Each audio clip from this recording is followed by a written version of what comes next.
atau ahlu kitab secara umum, mereka itu ada yang mengatakan bahwa Ashabul Kahfi itu jumlahnya ada 3 orang, plus keempatnya adalah anjing mereka.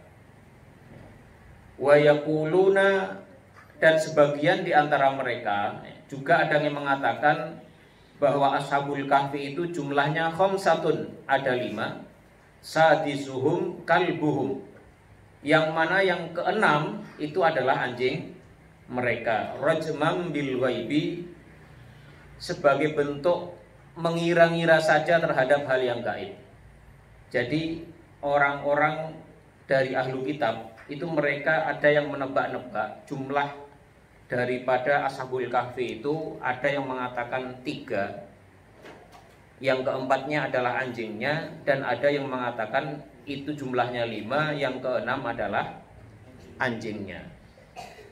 Nah, mereka itu tidak punya satu bukti yang otentik, tidak punya dasar yang kuat, tidak punya hujah yang tegas, tapi mereka ini hanya sekedar menerka-nerka saja terhadap hal yang sifatnya gaib, yang tidak diketahui oleh mereka. Dan ini adalah satu hal yang tidak layak untuk ditiru, tidak layak untuk dicontoh. Wa yaquluna sab'atu wa thaminuhum kalbuhum. Dan yang lain lagi, ini para mufasir ada yang mengatakan wa yaquluna ini maksudnya adalah ada di antara ahlu kitab itu. Ada juga yang mengatakan maksudnya kaum muslimin yang mengikuti Nabi itu, karena nanti Nabi Muhammad diberi wahyu oleh Allah Subhanahu wa taala. Mereka mengatakan wa yaquluna sab'atu wa thaminuhum kalbuhum. Ada orang-orang yang mengatakan sab'atun, jumlah daripada Ashabul Kahfi itu ada 7, wa thaminuhum kalbuhum, dan yang ke-8 adalah anjing mereka. Jadi bedanya tadi, kalau yang 2 bilangan pertama itu diikuti dengan kalimat rajmam bil ghaib. Mereka hanya menerka-nerka yang gaib saja, tanpa didasari dengan hujah yang tegas, tanpa adanya dasar yang jelas. Nah, kalau yang ini yang mengatakan sab'atun wa thaminuhum kalbuhum, bahwa mereka ini jumlahnya ada 7, kemudian yang ke-8 itu adalah anjingnya. Ini tidak diikuti dengan kata rajman bil ghaib, rajman bil ghaib. Itu artinya inilah yang memang jumlah yang sesungguhnya sesuai dengan fakta yang ada. Ini ya, wa yaquluna sab'atu wa thaminuhum kalbuhum. Makanya kalau kita belajar di mana-mana atau ditanya di mana-mana ya Ashabul Kahfi berapa ya 7. Karena dasarnya ini wa yaquluna sab'atu wa thaminuhum kalbuhum. Ya. Tapi di sini Allah Subhanahu wa taala menggunakan hikayah, bentuk pemberian informasi, tapi menggunakan perkataan orang-orang, wa yaquluna, dan mereka mengatakan sab'atu wa thaminuhum kalbuhum. Mengapa? Karena memang jumlah Ashabul Kahfi itu tidak penting dalam hal dan tidak berpengaruh terhadap nilai yang ingin disampaikan. Mau jumlahnya 7, mau 8, mau 9, mau 3, mau 4, berapapun jumlahnya, itu tidak penting, karena yang lebih penting itu adalah ibroh yang akan disampaikan, bukan jumlahnya berapa. Maka di sini Allah Subhanahu wa taala tidak menggunakan koreksi dengan firman Allah sendiri saja langsung, misalnya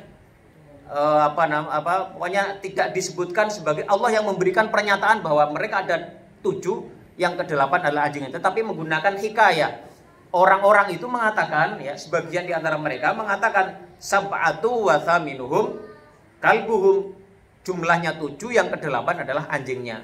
Tetapi apa yang membuat jumlah ini adalah jumlah yang benar sesuai fakta? Karena jumlah ini tidak diikuti dengan kata rajmam bil ghaib, bahwa itu adalah hasil dari terkaan semata ini, ya. Nah, apa yang lebih penting? Ya, ini lebih penting itu selain nilai yang dikandung dalam kisah Ashabul Kahfi itu, ini qur rabbi a'lamu bi'iddatihim.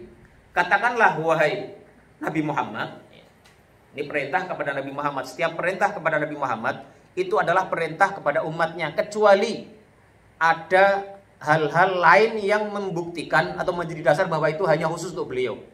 Kayak tadi misalnya Nabi menggilir istri-istri beliau, jumlahnya berapa tadi? Ada 11 atau 9 ya. Nah, itu syariat khusus untuk Nabi karena dalil yang lain yaitu mathna wa thulatha wa ruba'. Jadi maksimal yang bisa kita nikahi itu jumlahnya ada 4 saja. Itu mengkhususkan syariat yang itu khusus untuk Nabi, sisanya adalah untuk kita sesuai dengan dalil yang tadi. Ini. Qul, katakanlah wahai Nabi, Rabbi a'lamu bi'iddatihim. Rabbku, ya, Tuhanku itu a'lamu lebih mengetahui bi'iddatihim tentang jumlah mereka. Ya. Ini. Ma ya'lamuhum illa qalil. Tidaklah ada yang mengetahui bilangan mereka secara pasti illa qalilun kecuali orang-orang yang sedikit.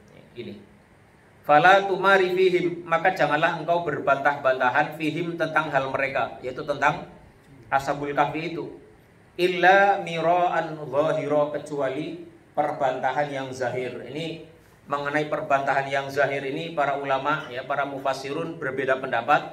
Ada yang mengatakan maksudnya adalah mira'an zahira itu adalah perbantahan yang didasari kepada argumentasi yang tegas, yang jelas. Jadi kalau kita berdebat tapi nggak jelas dasarnya apa, ya mending jangan berdebat karena akan jadi debat kusir. Jadi nggak ada gunanya. Kita misalnya membahas tentang satu hal di grup WhatsApp misalnya. Sekarang kan grup WhatsApp. Tapi kebenarannya nggak tahu pasti. Ya mending nggak usah, udah diam aja. Ada yang mengatakan illa mira'an zahira itu maksudnya adalah ai mira'an khafifan. Jadi kalau kita berdebat jangan banget-banget gitu loh. Jangan ngotot-ngotot ya. Jangan terlalu kenceng-kenceng. Ya bolehlah berdiskusi, boleh bertukar pendapat, tapi nggak usah ngotot. Karena apa? Kalau kita berdebat, kalau memang tujuannya mencari kebenaran, kalau kita ngotot, masing-masing ngotot, itu malah justru akan menimbulkan permusuhan antara satu dengan yang lainnya. Jadi ya sudah, kalau memang disampaikan apa argumentasi kita, dia menyampaikan, ya. Kalau memang nggak cocok ya sudah, nggak perlu saling otot-ototan. Ya. Ini ada beberapa pendapat para mufassir mengenai makna mira'an zahira. Antara lain yang saya sebutkan tadi. Yang pertama adalah bahwa kita dalam berdebat, dalam berbantah-bantahan itu harus didasari kepada dasar yang meyakinkan, yang kuat. Kalau nggak ngerti dengan pasti, dengan yakin, mending tidak usah. Itu ya. Atau illa mira'an zahira ay khafifan ya, yasira, khafifan yasira. Jadi yang ya jangan berlebih-lebihan gitulah kira-kira. Jangan terlalu ngotot, jangan terlalu kenceng. Wala tastafti fihim, dan janganlah engkau meminta fatwa atau bertanya ya, fihim tentang Ashabul Kahfi itu minhum ahada, seorang pun dari mereka, maksudnya adalah dari ahli kitab. Jadi Rasulullah SAW di sini dilarang oleh Allah Subhanahu Wa Taala untuk bertanya, meminta informasi tentang Ashabul Kahfi kepada ahlul kitab. Mengapa? Ahlul kitab tidak punya informasi yang akurat, yang didasari kepada dalil yang tegas dengan fakta yang jelas. Tidak. Jadi udah, dan bilangan itu tidak wajib kamu ketahui. Siapapun mereka, namanya siapa, hidup di zaman apa, siapa nama penguasa yang berkuasa di era mereka, itu nggak penting. Yang penting itu adalah ibrohnya. Jadi wala tastafti fihim minhum ahada, nggak perlu ya. Bertanya kepada orang yang tidak mengerti itu dilarang. Jadi kalau kita mau bertanya, ya tanyalah kepada ahlinya. Fas'alu ahla dzikri in kuntum la ta'lamun. Bertanyalah kepada ahlinya. Kalau bertanya tentang otomotif ya ke ahlinya. Bertanya kepada tentang pertanian ya kepada ahli pertanian. Bertanya tentang agama ya kepada ahli agama. Ini ya. Jadi kita diharuskan menanyakan sesuatu, mencari informasi adalah dari sumber-sumber yang meyakinkan, sumber-sumber yang dapat dipertanggungjawabkan. Ya, ini kira-kira makna secara umum daripada ayat yang ke-22 ini. Silakan jika ada yang ingin menyampaikan hasil pembacaan ya, dan perenungan terhadap ayat ini, monggo.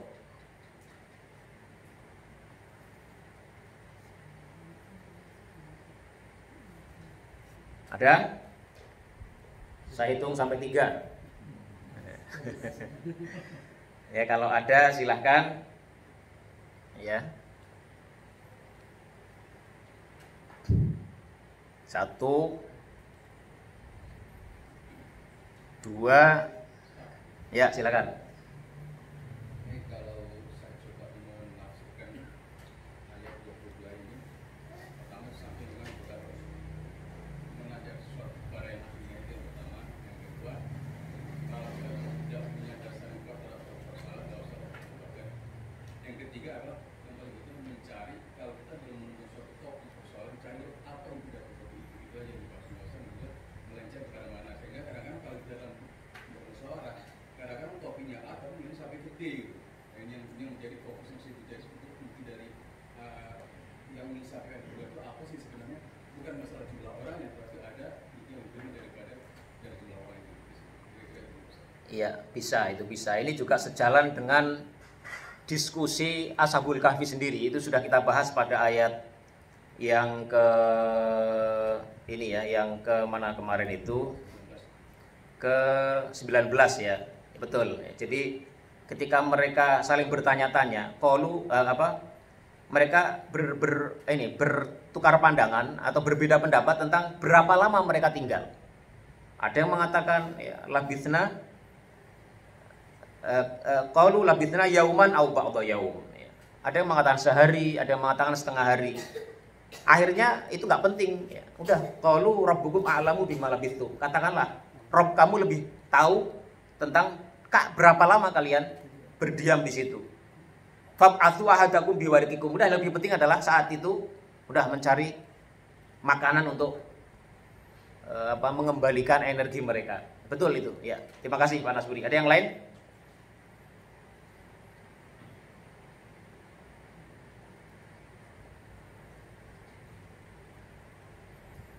Iya. Oke, ya. Kalau nggak ada kita lanjut ya. Wala taqulanna li syai'in inni fa'ilun dzalika ghadan.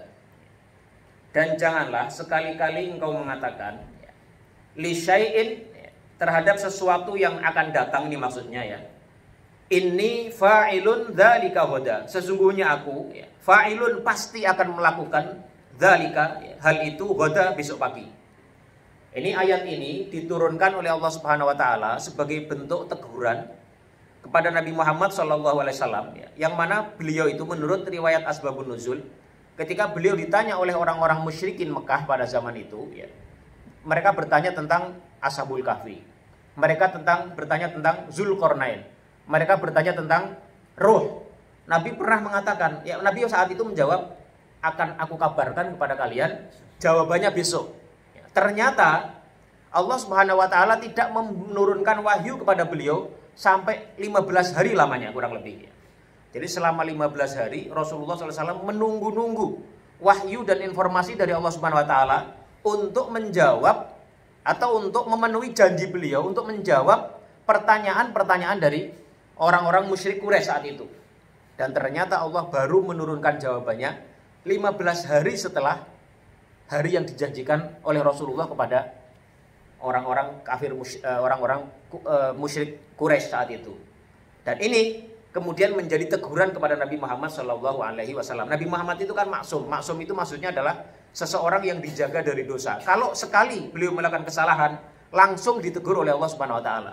Dengan teguran itu Rasulullah langsung memperbaiki kesalahan yang beliau lakukan. Itu beda dengan kita. Kalau kita itu tidak, salah ya salah gitu ya. Kadang-kadang nggak ada yang ngasih tahu. Makanya kita hanya dianjurkan itu untuk senantiasa mengevaluasi diri kita ya. Hasibu anfusakum qabla an tuhasabu. Hisablah diri kalian, lihatlah diri kalian, hitung-hitunglah amal perbuatan kalian sebelum kalian nanti dihisab. Ya, setelah menghitung, melihat, baru kita beristighfar terus kepada Allah Subhanahu wa taala. Nabi Muhammad, seorang nabi yang maksum tadi, yang dijaga Allah dari kesalahan, yang kalaupun salah atau keliru langsung ditegur oleh Allah, itu Rasulullah beristighfar dalam sehari minimal 70 kali, dalam riwayat lain minimal 100 kali. Nah, kita ya gimana nih kira-kira ya. Ini. Jadi di sini ayat ini kembali ke ayat ke-23 dari surat Al-Kahfi ini, wala taqulanna li syai'in inni fa'ilun dzalika ghadan. Janganlah sekali-kali engkau wahai Nabi Muhammad maksudnya ya, dan umat kamu semuanya yang mengikutimu, janganlah mengatakan terhadap sesuatu bahwa aku sesungguhnya akan mengerjakan hal itu besok atau nanti atau lusa. Ini.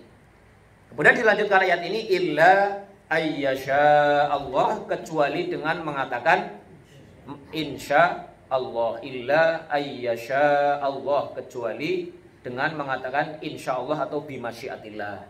Jadi ayat ini secara tegas ya melarang kita untuk berjanji atau menyatakan komitmen sesuatu di masa depan, di masa mendatang ya, dengan secara pasti kecuali kita mengiringinya dengan kata insya Allah. Kalau menurut para ulama, kata insya Allah ini fungsinya dua. Yang pertama adalah kalau kita tidak mampu memenuhi janji kita, tidak mampu memenuhi komitmen kita sesuai yang pernah kita katakan itu, kalau kita bilang insya Allah, maka kita terbebas dari dosa menyalahi janji kita. Ya, jadi kalau saya besok insya Allah datanglah, insya Allah, ya, besok saya akan ikut pergi ke Solo, insya Allah. Nah, kalau ada insya Allah, itu kalaupun kita nggak jadi ikut, kita tidak dosa karena kita tidak berjanji secara pasti.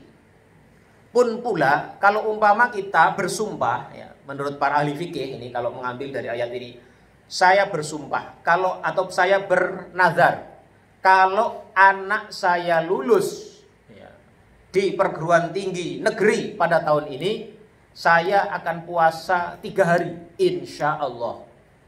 Nah, kalau dia mengatakan ada insya Allahnya itu, umpama dia tidak mampu, tidak bisa melakukan janji atau nadarnya itu, maka dia tidak berdosa dan tidak wajib membayar kafaroh. Ini, jadi dengan insya Allah itu bisa menggugurkan dosa orang yang berjanji.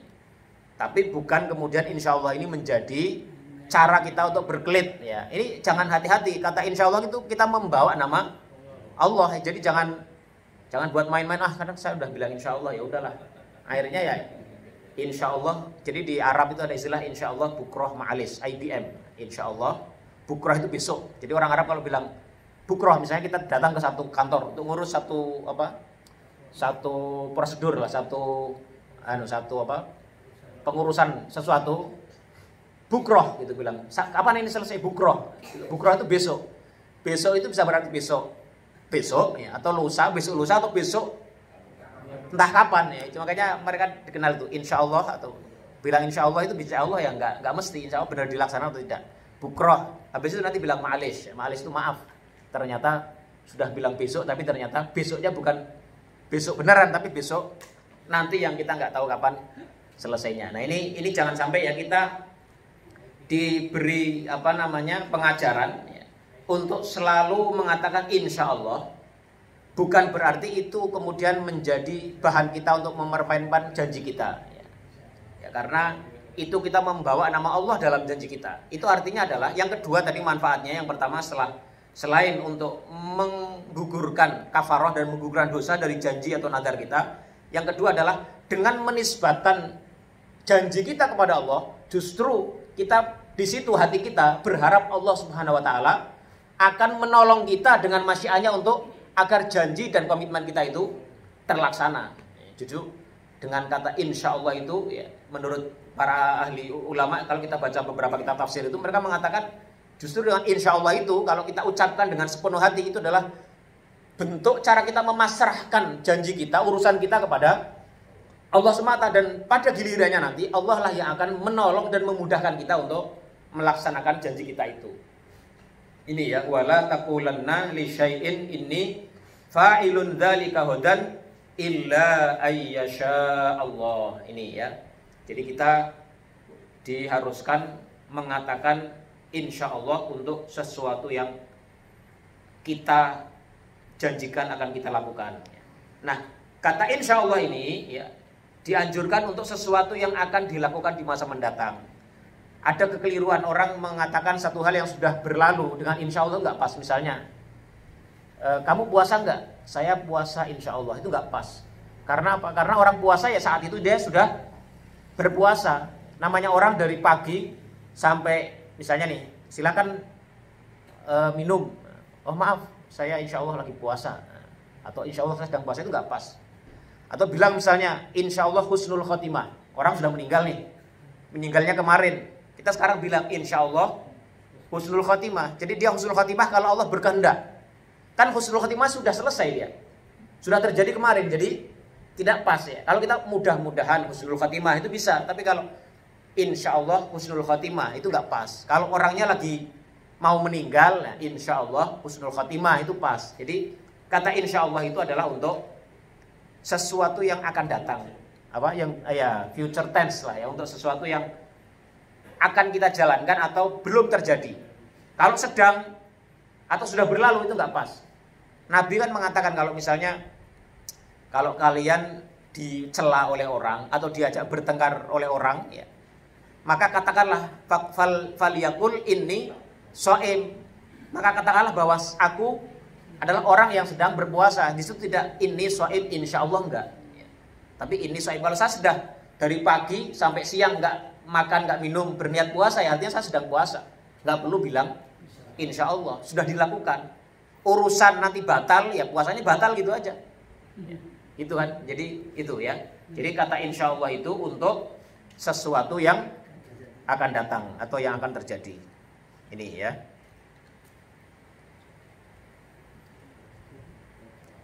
Kemudian selanjutnya ya.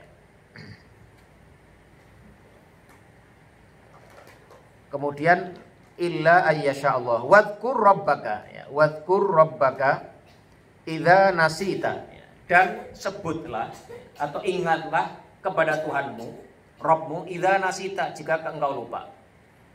Ini ayat ini oleh para mufassirun dimaknai dengan dua hal ya. Yang pertama secara garis besar ya. Wadhkur rabbaka idza nasita itu maksudnya adalah kalau kamu lupa bilang insya Allah di saat dimana kamu mengatakan itu, kemudian kamu teringat setelahnya, maka tetap katakanlah insya Allah. Misalnya saya janji, oke nanti besoklah kita ketemu jam 7 ya, saya akan datang jam 7. Nah saya lupa nggak bilang insya Allah, tapi sejam kemudian saya ingat. Nah itu dianjurkan tetap mengatakan insya Allah sambil berniat merujuk kepada janji saya tadi. Kalau umpama besok kita ternyata karena uzur nggak bisa, itu kita nggak dosa. Karena kita sudah bilang insya Allah sebelum itu kejadian. Meskipun kita lupa sebelumnya. Kemudian yang kedua, ada yang mengatakan, ini ada 3 pendapat ya secara garis besar ya. Yang kedua mengatakan, maksudnya ini adalah segala hal yang seharusnya kita lakukan, kemudian kita lupa, maka kita hendaknya melakukannya saat kita ingat. Misalnya kita sholat, lupa ya, kita lupa sholat zuhur misalnya, kita di kantor karena rapat misalnya selesai jam 1, makan siang lupa, kita belum sholat zuhur, tiba-tiba sudah masuk asar kita baru ingat, ternyata tadi saya belum sholat zuhur. Maka dia harus saat itu juga dia harus sholat ya. Kembali kepada apa yang menjadi kewajiban dia saat itu. Idza nama ahadukum au nasiyaha idza nama ahadukum an sholatin, kata Nabi Muhammad itu dalam sebuah hadis, kalau ada seorang di antara kalian ketiduran dari satu sholat au nasiyaha, atau dia lupa akan sholat itu, fal yusalliha hina dzakaroha, maka adalah dia segera sholat saat dia ingat. Begitu ingat langsung dilakukan. Itu adalah masuk dalam bab ini, wadhkur rabbaka idza nasita. Makna yang ketiga adalah kalau kita lupa satu hal, maka kita disunahkan menyebut nama Allah Subhanahu wa taala. Jadi misalnya nih lagi baca hadis misalnya, atau baca ayat lupa, atau lagi mengingat sesuatu lupa, kita mencari-cari, merecovery ingatan kita. Lupa, kita nggak ingat apa yang kita ingin sampaikan tadi, kita disunahkan menyebut nama Allah Subhanahu wa taala. Di sini tidak disebutkan mau zikirnya apa, silahkan, mau astagfirullah, mau subhanallah, mau Allahu Akbar, terserah, yang penting kita mengingat atau berzikir kepada Allah Subhanahu wa taala. Jadi kalau kita tadi misalnya ngobrol dengan orang, kemudian oh iya kemarin itu yang datang itu ada 3 orang itu, yang satu fulan, yang satu fulan, satu lagi siapa ya saya lupa, nginget-nginget gak bisa gitu, sebut nama Allah. astagfirullah atau subhanallah atau apa saja yang itu merupakan bentuk zikir kepada Allah Subhanahu wa taala. Dan itu diharapkan karena sebagian dari lupa itu adalah disebabkan oleh kerjaan setan. Jadi dengan kita berzikir kepada Allah Subhanahu wa taala, mudah-mudahan Allah akan mengembalikan ingatan itu kepada kita. Atau setidaknya kalaupun kita tidak diberikan kembali ingatan kita itu, kita sudah berzikir kepada Allah Subhanahu wa taala. Ini ya, wadhkur rabbaka idza nasita, dan sebutlah atau ingatlah Rabb kamu jika kamu lupa. Wa qul asa ayyahdiyani rabbi, dan katakanlah asa ayyahdiyani rabbi, mudah-mudahan Tuhanku akan memberikan petunjuk kepadaku ya.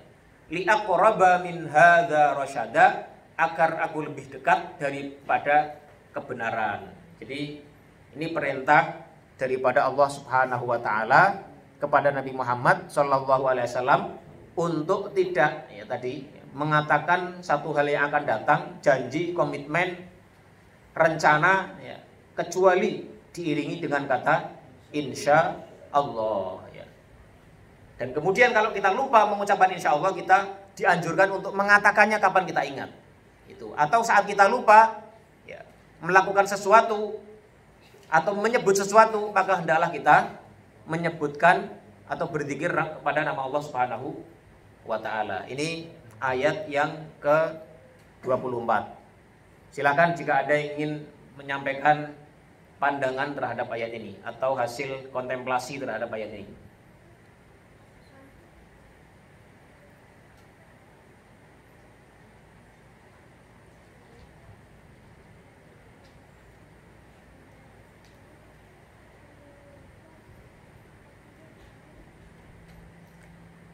Ya, nggak ada.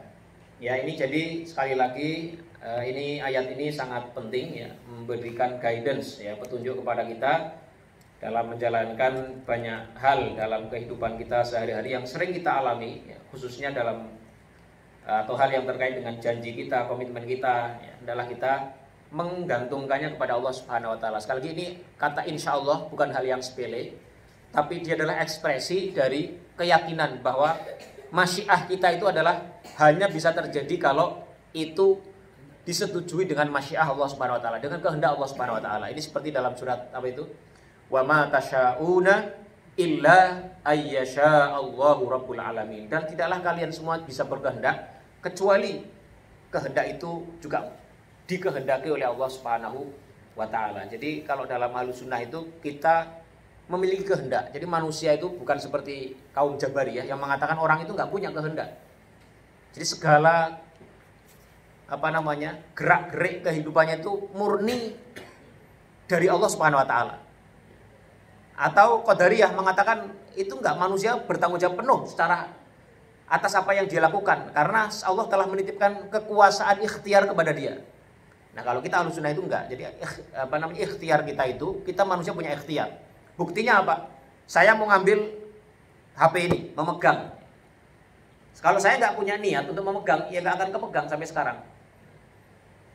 Nah, tapi saya pegang begini, saya niat ini, kepegang. Tapi wa ma tasyauna illa ayyasha Allahu rabbul alamin. Kalian tidak bisa berkehendak kecuali itu juga menjadi kehendak Allah Subhanahu wa taala. Jadi keberhasilan saya memenuhi kehendak saya itu adalah berdasarkan adanya masyiah ya, kehendak dari Allah Subhanahu wa taala. Ya. Mengatakan manusia itu hanya bisa berencana. Hanya Allah yang hak Allah untuk rencana itu tercapai. Kita hanya bisa berencana, terjadi atau tidaknya itu kehendak Allah SWT. Maka wajib diikuti dengan kalimat insya Allah. Iya, iya betul ya. Jadi itu penegasan dari yang tadi, betul. Terima kasih Pak Nurdin. Ya.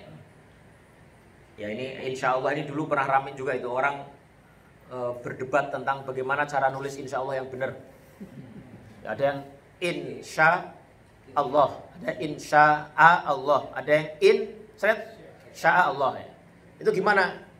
Jadi sebenarnya kalau kita pahami hukum itu ya, dan kita pahami Al-Quran, yang penting itu pengucapannya ya. Karena apa? Al-Quran sendiri itu aslinya adalah ucapan.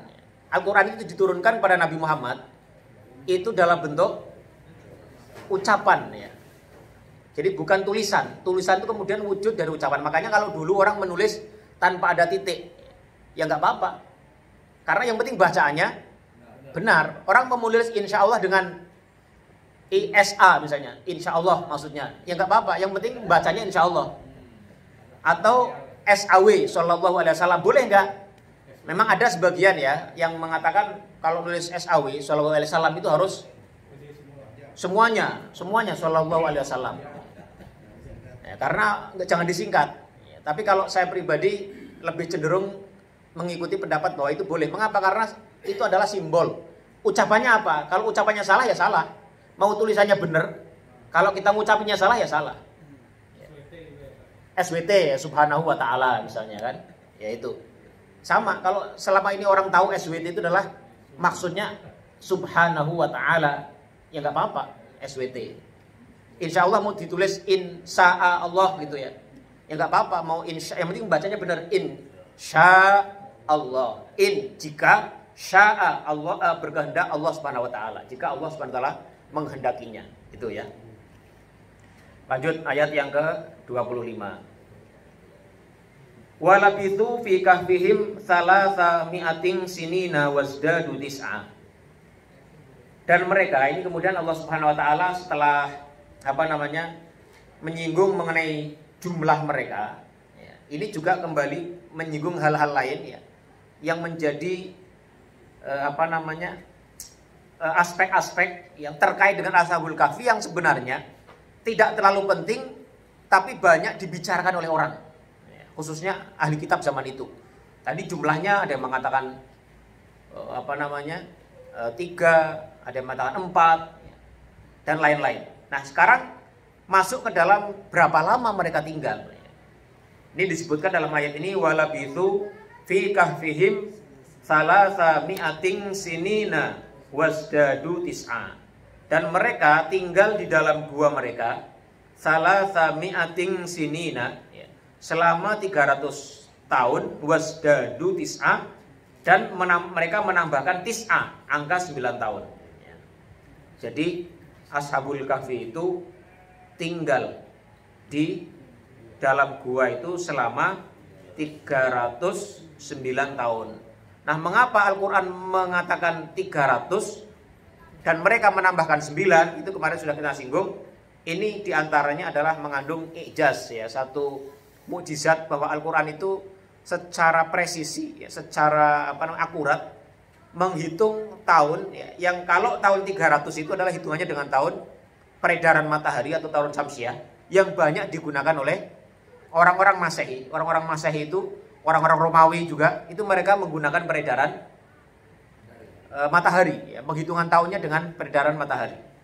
Nah, sementara umat Islam yang di syariat yang dibawa Nabi Muhammad SAW, semua hal itu menggunakan peredaran bulan. Tidak ada syariat yang didasarkan kepada peredaran matahari. Mau puasa, mau haji, mau hari-hari besar misalnya kayak Idul Adha, Idul Fitri, Ramadan, semuanya didasarkan kepada peredaran bulan. Tidak ada yang didasarkan kepada peredaran matahari. Nah, makanya di sini disebutkan jumlah bilangan tahun di mana mereka itu lama mereka tinggal di dalam gua itu adalah salasa mi'atin sinina, 300 tahun. Kalau dihitung dengan hitungan peredaran matahari sebagaimana hitungan kaum Masehi ya, hitungan orang-orang Romawi di zaman itu wasdadu tis'a. Dan kalau menghitungnya dengan peredaran bulan maka tinggal ditambahkan 9 saja, yaitu karena memang betul ternyata setiap 300 tahun itu ada selisih 9 tahun antara tahun Komariah dengan tahun Syamsiah, antara tahun yang didasarkan kepada peredaran bulan dengan tahun yang didasarkan pada peredaran matahari. Walabithu fi kahfihim salasa mi'atin sinina wasdadu tis'a. Tetapi sekali lagi ya, ayat ini yang jadi memang ada kesatuan tematik ya. Al-Quran itu dari awal sampai terakhir itu ada kesatuan, saling menguatkan ya. Di sini dikatakan qulillahu a'lamu bima labithu. Sekali lagi katakanlah ya, Allah a'lam, lebih mengetahui bima labithu, berapa lama mereka tinggal di gua. Jadi nggak penting juga, mau lebih pun ya nggak apa-apa, mau kurang juga apa-apa. Pokoknya mereka lama deh tinggal di gua itu ya. Pokoknya itu menjadi bukti bahwa Allah Subhanahu wa taala mampu ya, membangkitkan kembali orang yang sudah tidur sekian tahun, ratusan tahun. Itu mau dihitung 300 tahun pakai boleh, mau dihitung 309 boleh. Pokoknya qulillahu a'lamu bima labithu. Jadi begitu, hal-hal yang memang sifatnya gaib serahkan sama Allah Subhanahu wa taala. Itu. Jadi ini penegasan lagi. Jadi ini kita membaca surat Al-Kahfi itu sudah berapa kali kita ketemu dengan kata yang serupa bahwa Allahu a'lamu. Ya, Allah Maha mengetahui. Mulai perdebatan atau berapa orang Ashabul Kahfi itu berdiskusi berapa lama mereka tinggal, jumlah mereka berapa, ya, kemudian ini juga berapa lama mereka. Itu hal-hal yang sifatnya gaib sebenarnya. Tidak ada yang tahu berapa lama mereka tinggal. Apa buktinya? Membuktikan berapa lama mereka tinggal di situ kan nggak ada buktinya. Karena nggak ada yang ngitung. Nggak ada stopwatch yang ditaruh di situ bergerak terus berapa, nggak ada.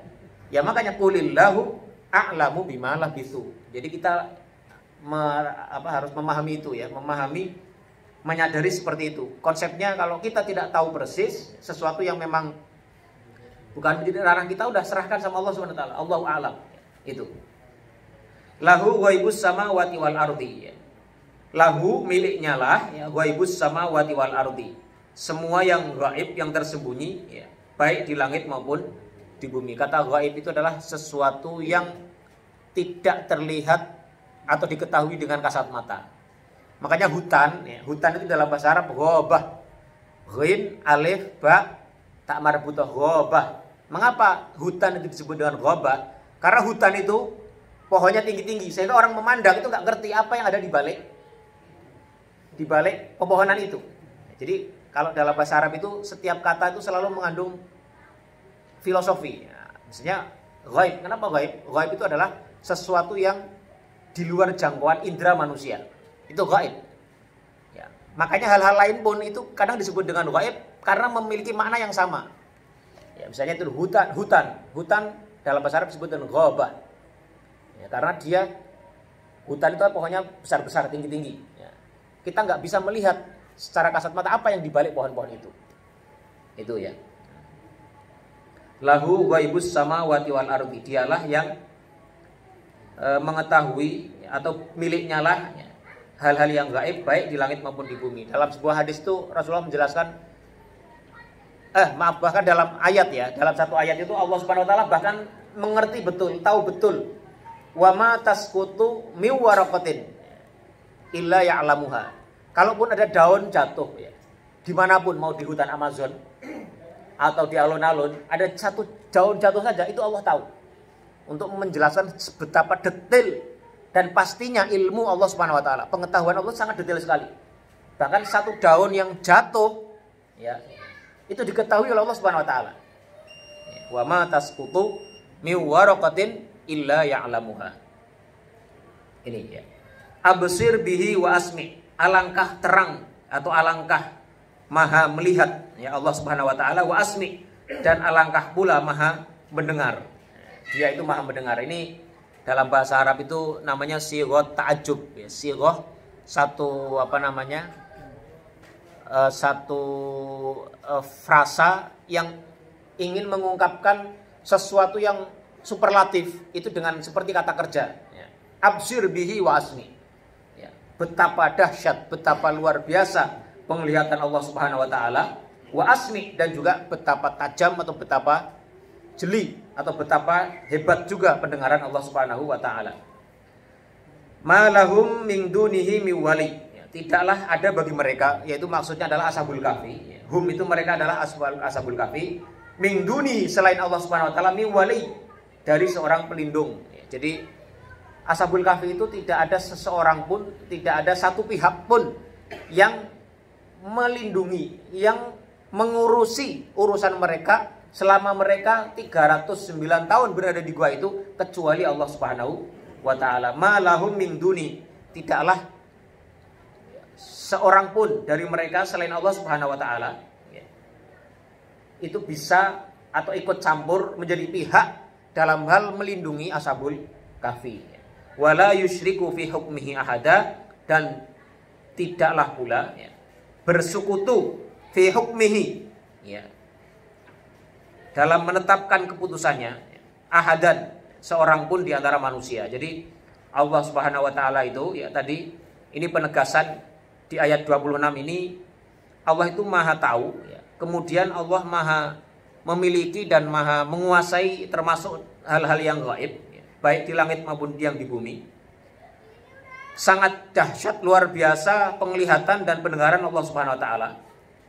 Dan Allah Subhanahu wa taala dalam melakukan kehendaknya, khususnya di sini dalam konteks perlindungan, pemeliharaan terhadap ashabul kahfi, tidak ada seorang pun yang turut campur ikut menjadi pihak di situ. Wala yusyriku fi hukmihi ahada, dan tidak ada seorang pun yang mampu, boleh, layak untuk menjadi serikat bagi Allah Subhanahu wa taala dalam hukum-hukumnya. Hukum-hukum Allah itu ada al-hukmul kauni, dalam menetapkan segala takdir Allah Subhanahu wa taala, qada dan qadar Allah Subhanahu wa taala dalam alam semesta ini. Allah mau menginginkan satu hal, itu semuanya tidak ada yang berserikat kepada Allah Subhanahu wa taala. Tidak ada orang yang menyerupai, menyekutuinya. Kalau Allah sudah menginginkan A, maka terbitlah A. Allah menginginkan B, maka muncullah B. Wala yusyrik fi hukmihi ahada. Namun ada juga hukum Allah yang sifatnya al-hukmus syar'i, hukum Allah yang bersifat syariat. Maksudnya adalah hukum-hukum yang Allah tetapkan dalam agama ini, itu juga tidak boleh diserikati, disekutui oleh orang yang lainnya. Jadi kalau Allah sudah mengatakan A, ya A. Kalau Allah mengatakan ini haram, ya haram. Allah mengatakan ini halal, ya halal. Tidak ada orang yang boleh mengharamkannya. Allah mengatakan ini haram, ya tidak boleh ada orang yang menghalalkannya, dan sebaliknya. Jadi al-hukmu di situ ada hukmun syar'iyun, hukum-hukum yang terkait dengan hukum syariat. Ada hukmun kauniyun, yaitu hukum-hukum dan ketentuan Allah yang bersifat kauniyah, yang bersifat atau terkait dengan kejadian-kejadian di alam semesta ini. Wallahu a'lam bishawab. Ada yang ingin menyampaikan tanggapan, pandangan atau pertanyaan, silakan.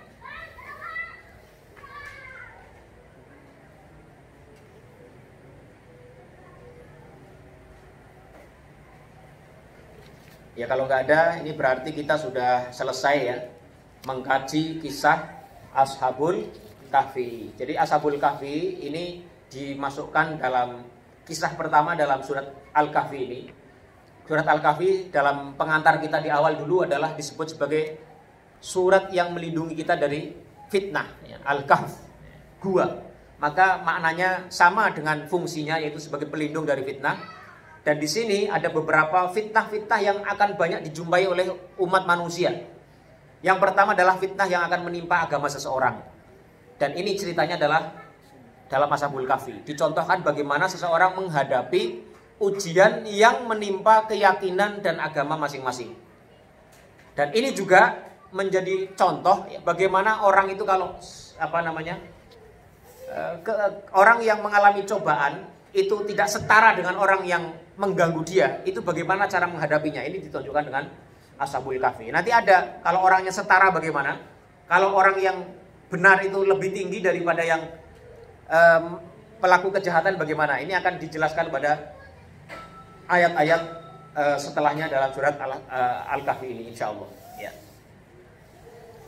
Oke, kalau nggak ada kita cukupkan sekian. Mudah-mudahan apa yang kita kaji ini memberikan manfaat bagi kita semuanya, khususnya saya pribadi Al-Fakir. Yang benar semua datangnya dari Allah Subhanahu wa taala, sementara yang salah itu adalah karena kebodohan saya sendiri. Wassallallahu ala nabiyyina Muhammadin wa ala alihi wa sahbihi wasallama tasliman katsira. Subhanakallahumma wa bihamdika asyhadu an la ilaha illa anta astaghfiruka wa atubu ilaik. Wassalamualaikum warahmatullahi wabarakatuh.